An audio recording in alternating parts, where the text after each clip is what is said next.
Creo que habíamos visto, ¿no es cierto?, el diagrama de Metzler, que es el que de alguna manera cruza el comportamiento del ahorro y la inversión con tasas de interés doméstica e internacional.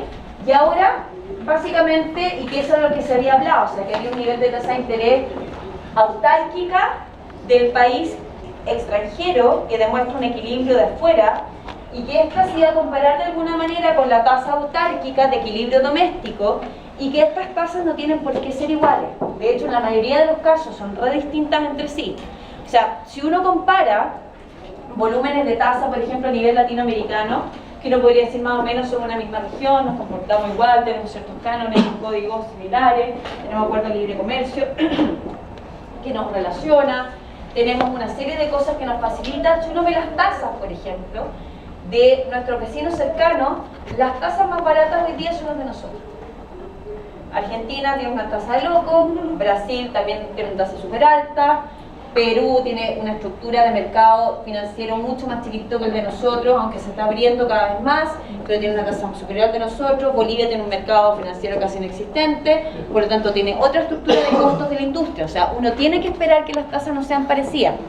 Y el hecho de que las tasas no sean parecidas gatilla incentivos de movimientos de recursos o de flujos de un mercado a otro, que hay que entender cómo se regulan. Cuando hablábamos de la no independencia del ahorro y la inversión, eso quiere decir que no necesariamente lo que pase con el ahorro va a mover la inversión, o no necesariamente lo que pase con la inversión mueve el ahorro. Entonces, lo que estamos viendo acá es que el tipo de aplicación, vamos a suponer ciertos casos. Dice, primero, frente a un aumento en la impaciencia doméstica, lo que me aumentaría la cantidad gastada domésticamente, ¿no es cierto? Cae el parámetro B, ese es un aumento de impaciencia. Si cae el parámetro B, posiblemente puede haber aumentado la tasa de interés, o sea, hay un cambio en precios relativos. Este cambio afecta al ahorro doméstico y lo mueve a la izquierda, elevando la tasa de interés. Acá el análisis lo gatilla al revés, dice, hay una caída en la impaciencia, por lo tanto, de alguna manera modifico mi preferencia por consumo. Si yo aumento el consumo hoy día, me voy a comer parte del ahorro. Por lo tanto, como me como parte del ahorro, lo hago más escaso, y eso genera como respuesta un incremento en la tasa de interés. O lo puedo ver directo, que es el método carretero, de alguna manera, y decir, la impaciencia me provoca de alguna manera una mayor demanda por consumo hoy día, y eso de alguna manera me gatilla una demanda mayor por dinero para gastar. Por lo tanto, la presión por demanda por dinero me hace que la tasa de interés suba. Son dos métodos de llegar al mismo camino, pero canales distintos, ¿ya? Entonces, en este caso, si la tasa de interés sube respecto a la internacional, va a reducir de alguna manera los préstamos domésticos hacia el extranjero porque me volví más caro. Y siempre como compito con otros, el análisis relativo de una tasa de interés respecto a otra va a hacer que la brecha analice el beneficio versus costo. Ahora, en este caso la inversión podría eventualmente caer como resultado. Lo que hay que entender es que si me moví sobre la curva o desplacé la curva. En este caso posiblemente me moví sobre la curva a un nivel de ahorro más restrictivo, por lo tanto el incremento de la tasa de interés hizo que el volumen demandado por recursos, para invertir se haya movido hacia arriba, ¿ya? Eso es lo que pasa con el ajuste de la inversión. En este caso, a diferencia de un país pequeño o un país grande, puede provocar cambios de inversión al mover la tasa de interés mundial. Si esto pasa en Estados Unidos, a diferencia de nosotros, cambios en la tasa de interés de nosotros pueden hacer que seamos menos atractivos o más atractivos para atraer o sacar capital. Pero si pasa en una economía grande con capacidad de negociación, como la norteamericana, el movimiento de los capitales es tan fuerte que termina afectando otras variables. Retornos de los bonos, tipo cambio, tasa de interés nominal, tasa de interés real, inflación, políticas de ajuste. O sea, la respuesta del mercado por su profundidad y el impacto sobre otras economías es mucho más grande. Y el nivel de consecuencias de ese impacto también es mucho más grande. Por lo tanto, ahí entiendo las diferencias del tamaño de escala de las economías. Por ejemplo, el otro día con los chicos de Introducción a la Macro, hablábamos de desempleo. Entonces decíamos, y les dije, averigüen a ver cuánto es el desempleo que tiene Brasil en este momento. Y llegaron a una cifra de 12,7%, casi 13%. Dije, vea cuánta gente es 12,13% en Brasil. Brasil es un país que tiene 300 millones de personas, Y ¿ustedes saben cuántas personas desempleadas? 12,7%. Es 13,7 millones de personas. O sea, quiere decir que la población chilena, o sea, más que todo Santiago desempleado, o sea, más 5 millones más. Exactamente. Entonces, si uno entiende la magnitud, ahí uno empieza a entender las cifras macro. Y uno dice, estoy analizando tasas comparativas, pero tengo que entender qué me está mostrando, para entender el impacto que estoy midiendo en términos de resultado de valor. Entonces, otra cosa que yo de alguna manera se las pregunté en el control, porque estaba en la lectura. Efectos de cambios en la productividad. La productividad puede cambiar por distintos motivos. El más notorio y el más clásico es lo que tiene que ver con lo que apareció en la charla que hizo Benjamín, la innovación. El conocimiento generalmente viene, o la innovación trae aparejado conocimiento.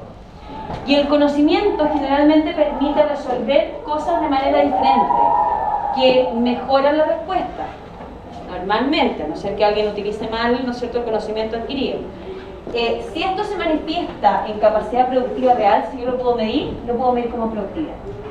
En la macroeconomía, la productividad no se mide como producto marginal, se mide como PTF, productividad total de factores. Y se calcula, que yo por supuesto que soy exigente, también pensé que más de alguno iba a salir como diciendo, es una Douglas. Nadie lo dijo.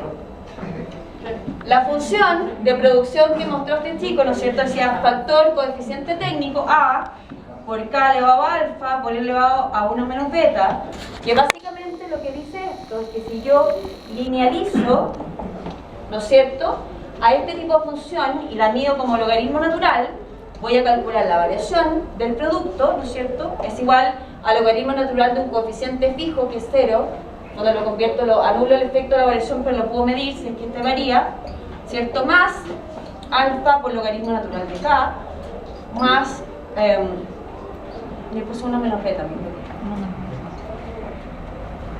más beta por logaritmo natural de L.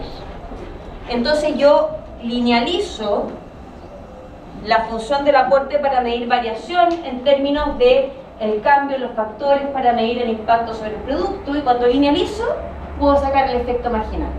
De hecho, hay un método de regresión econométrica que se llama diff and diff, en el fondo que calcula el efecto con efecto fijo, que me permite calcular el efecto marginal de las variaciones del logaritmo natural. Entonces yo, por cada unidad que cambio, unidades de capital y de trabajo, dado los coeficientes fijos de contribución a la producción, yo puedo calcular cuánto es el impacto de inyectar más recursos productivos dentro de una economía.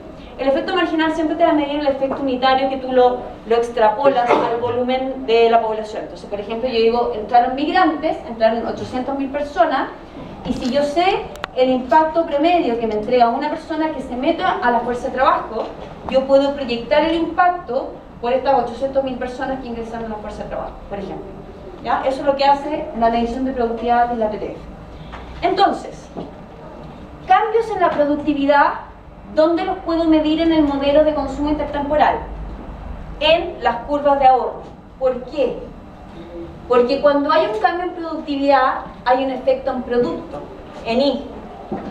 Y si hay un efecto en producto, los actores de la economía deciden cuánto más consumir y cuánto más ahorrar, porque existe, ¿no es cierto?, un concepto que ustedes conocen, que se llama propensión marginal a consumir, y que más o menos define el comportamiento de gasto, de consumo de una economía cuando aumenta el producto o el ingreso en una unidad más de dólar, de euro, lo que sea.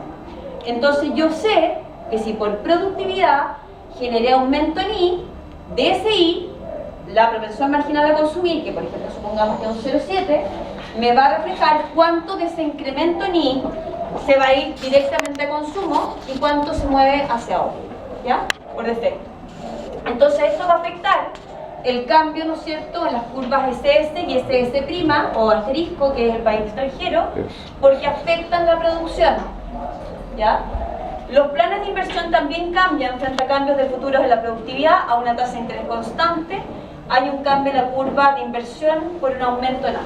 Otra cosa, si yo trabajo con funciones de producción neoclásicas tipo Cobb-Douglas, la productividad por innovación, o sea, por cambio tecnológico, también la puedo representar por el cambio en A.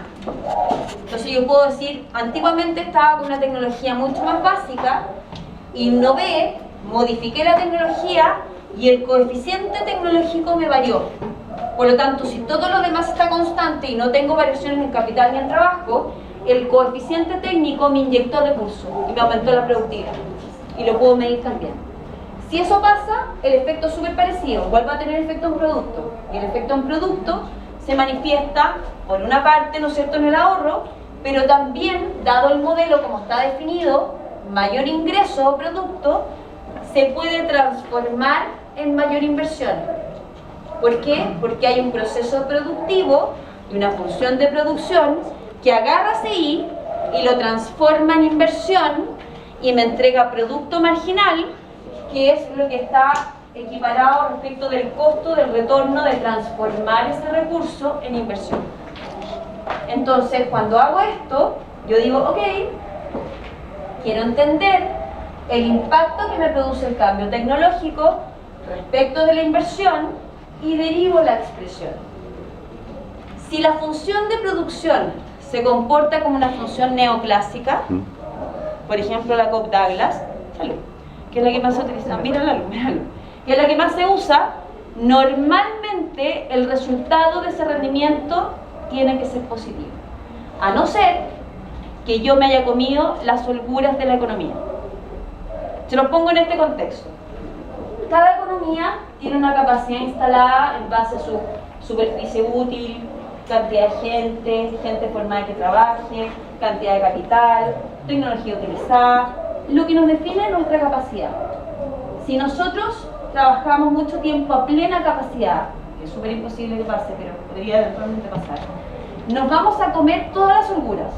Vamos a tener todos los puertos llenos de barcos transportando cosas, vamos a tener el aeropuerto saturado, vamos a tener en el fondo las carreteras llenas de camiones, vamos a tener en el fondo a las empresas o las bodegas llenas de inventario, vamos a tener las tiendas reponiendo cosas constantemente y un montón de gente tratando de resolver los servicios que se generan como brechas. Si eso pasa, yo en algún minuto me como la capacidad disponible productiva del país. Si eso ocurre, inyectar más tecnología podría no aportarme una capacidad de crecimiento superior, pero es más complejo que pase, ¿ya? Porque generalmente los países no funcionan a plena capacidad, siempre hay un espacio de holgura. Mientras más grande la holgura, posiblemente mayor es la respuesta de un cambio innovador tecnológico, porque el impacto en productividad va a ser mucho más grande. Rendimiento decreciente, ¿ya? Básicamente eso es lo que estoy hablando. Entonces yo espero que el resultado de la primera derivada parcial de la inversión respecto a un cambio tecnológico me da un resultado positivo, y si esto es así, entonces el coeficiente técnico me va a demostrar una expansión en la curva de inversión, ¿cierto? Entonces, un alza de la productividad permite un aumento del ahorro por mayor disponibilidad de recursos, y este se mueve a la derecha, se expande hacia la derecha hacia abajo, empujando la tasa de interés internacional hacia abajo por mayor disponibilidad de recursos, ¿ya? El país doméstico tiene un superávit en el periodo 1, todo lo demás constante si solo se movió la productividad del país doméstico, y un aumento en el coeficiente técnico a 2, tiene un segundo efecto que vuelve más productivo el capital en el segundo periodo. Aquí hay un ejemplo, dado lo que les expliqué, que hay un efecto positivo por mayor disponibilidad de recursos en el ahorro, pero hay un efecto técnico por cambio en la productividad de la inversión, y esto aumenta el rendimiento de la inversión. Por lo tanto, la tasa de interés baja, pero después la tasa de interés sube. Y lo que no sé, porque no se puede definir a priori, es si esos efectos se producen de manera compensatoria y me dejan en una situación de status quo. Eso no lo sé. Tendría que medir en base a la elasticidad y al comportamiento de la economía si los dos movimientos se compensan completamente y me dejan en una situación absolutamente igual, ¿ya? Pero lo que sí puedo entender es que va a haber un primer movimiento que va a expandir el ahorro porque aumenté el producto de la economía, pero va a haber un efecto de segunda instancia que va a corregir el retorno porque a mayor tecnología tengo una productividad más alta y por lo tanto los inversionistas van a exigir el retorno de vuelta. Me van a decir, yo ahora que tengo esta innovación y mejoré capacidad de respuesta, quiero recuperar en el fondo los recursos que dispuse. Entonces lo que estamos viendo acá es que si la curva de inversión doméstica se mueve a la derecha al mismo tiempo y el ahorro se mueve hacia la izquierda, porque producto del futuro se presume mayor, ¿no es cierto?, y hay un ajuste al respecto, la tasa de interés mundial es inambiguamente mayor. O sea, si esto se produce en la economía chiquitita y todo el ajuste se da domésticamente, yo voy a tener transitoriamente una caída en la tasa de interés, después voy a poner transitoriamente un aumento en la tasa de interés, pero el ajuste respecto de la economía externa me va a poner la tasa de interés mundial por arriba de mi tasa de interés local, que se va a compensar, porque ya no voy a tener una caída tan grande producto del ahorro, porque se puede compensar con el aumento de la inversión e incluso llegar a una posición tal cual como la tenía antes del cambio. Pero lo que sí voy a tener claro es que a nivel internacional la tasa que me ajusta al movimiento de las dos economías va a seguir estando por la mitad, que era lo que habíamos definido antes. Y en este caso, la economía de afuera, la extranjera, ¿no es cierto?, las curvas externas no han cambiado porque no he supuesto nada que ajuste las curvas de afuera. Entonces, en ese caso, el país extranjero ahorra más e invierte menos y se produce un déficit en la cuenta corriente local. O sea, acá hay un caso un poquito más complejo. Producto de la productividad, generé movimiento en el mercado de fondos prestables en las dos variables que definen la tasa de interés. Como no tengo claridad a priori si el efecto me deja igual, me compensa hacia el alza o me ajusta hacia la baja, no puedo dar una conclusión inmediata si mantengo la misma brecha respecto a la tasa de interés mundial o logré mejorar un poquito y disminuí la brecha, ¿ya? O la expandí, o quedé en estado de situación exactamente igual como estaba antes. No lo tengo claro porque tendría que entender la magnitud de las modificaciones.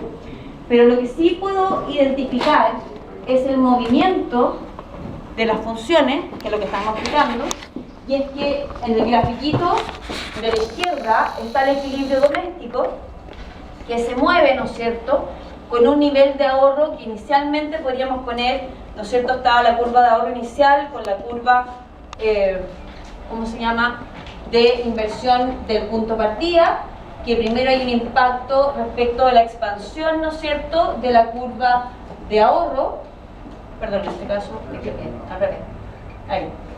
Hay una expansión en la curva de ahorro, ¿no es cierto?, que se mueve a la izquierda, que mueve hacia la derecha. Lo que pasa es que viene el ajuste de rebote. ¿Ya? Pero lo primero que dijimos es que hay un aumento en productividad. El aumento en productividad hace que aumente I. El aumento en I, ¿no es cierto?, dado que hay una propensión marginal a consumir definida, te genera un aumento en ahorro doméstico. Y el primer movimiento que pasa es una expansión del ahorro. Y este es el que te hace bajar la tasa. Entonces, internamente tengo una tasa autárquica de inicio, tengo una caída en la tasa autárquica por efecto de la expansión del ahorro, y lo que me dice el modelo después me dice, ojo, ese cambio en el ahorro que aumentó la disponibilidad también provocó un cambio en la inversión. Entonces la curva de inversión también se mueve. Entonces inicialmente estaba aquí, pero finalmente la curva de inversión se traslada hacia arriba y hacia la derecha por, en el fondo, el acceso a mayor rendimiento por la productividad de la inversión. Entonces, cuando eso pasa, el grafiquito está hecho de tal manera que la tasa se quedó donde mismo, ¿ya? Pero eso yo no lo puedo asegurar inmediatamente desde el punto de partida, porque para eso tengo que suponer que la capacidad de respuesta de la inversión, que siempre es más lenta que el ahorro, se mueve en una magnitud equivalente al movimiento del ahorro. Entonces, lo que sí puedo ver es que si me muevo, por ejemplo, del punto A al punto B, claramente tengo una brecha de cuenta corriente que no tenía antes del movimiento de las curvas. Y lo que me dice claramente es que si la brecha se mueve hacia la derecha, tengo un déficit de cuenta corriente que es mayor al que tenía antes por efecto del movimiento, del desplazamiento en la curva de inversión. Por eso yo les decía que es distinto cuando uno, por ejemplo, expande ahorro o mueve la curva de ahorro y yo me muevo sobre la curva de inversión, muevo la cantidad demandada de inversión dada la tasa de interés. Pero en este caso hay un efecto de respuesta a un mayor retorno. Entonces, me traslada a la curva de inversión y esto me empieza a dejar un poquito la embarrada dentro de la estructura económica. Y del otro país es un observador, porque no le pasó esto que nos pasó a nuestro país. Entonces, como este observa, sus curvitas están exactamente igual, lo que sí se tiene que fijar es cómo se mueve la brecha de tasa de interés. La tasa de interés de equilibrio del mundo me está equilibrando el ajuste de las dos economías, pero domésticamente la economía internacional, la extranjera, está más cómoda con un proceso de mayor ahorro que inversión que le traslada a la economía doméstica para cubrir esta mayor brecha. Entonces, aquí uno empieza a entender algunas cositas que pasan en la realidad. O sea, si nuestra economía genera una mayor innovación y tecnología y cambia la productividad, los inversionistas, buscadores de retornos más atractivos para decir, oh, mira lo que pasó con Chile. Su capacidad de respuesta respecto al producto mejoró, por lo tanto nuestro retorno posiblemente es más atractivo si metemos los recursos en Chile a un proyecto de inversión donde repliquemos la tecnología descubierta, que si nos quedamos en nuestro mismo mercado, en el fondo saturando la capacidad de inversión y de retorno de mercados que están ultra maduros. Entonces, cuando eso pasa, ingresa inversión extranjera directa, se coloca en sectores productivos donde se expande el proceso de conocimiento e innovación, la productividad se desarrolla en aquellos sectores que deberían ser más competitivos por sí mismos, y de alguna manera, como ingresó capital, ¿qué nos pasó en la función de activos, en la acumulación de activos? Acumulé activos que tengo que devolver en algún minuto, por lo tanto acumulé déficit. ¿Se fijan que tiene lógica? No están perdidos, digamos, en el mundo. Lo que pasa es que los canales de análisis son diferentes, ¿verdad?